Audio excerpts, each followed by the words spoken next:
5.7 cold air intake installed from this to this. All right. Yeah, so what we have here is the intake. This is what it comes in. That's my son geeking out about how much power we're gonna gain and everything, wondering what's inside the box.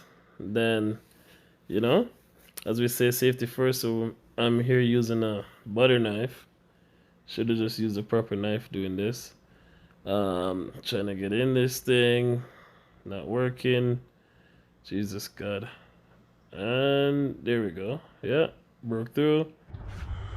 So this is everything that comes with the kit. Alright, quickly also, this thing didn't come with any instructions manual, so yeah, I'm sorry.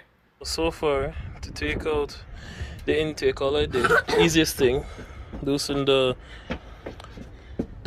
clamp here, pull this off, the intake, take this screw off, and then just lift the whole thing out. Pull this off here, lift the whole thing out.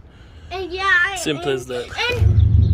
First thing I tossed on was this, keep it loose. So keep this loose, put this on, keep it loose.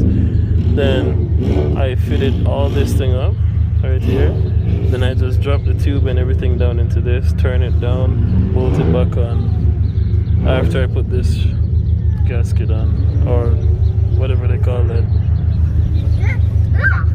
This is really hard to put in, so be careful with that. Alright, so yep, that's the final look of it.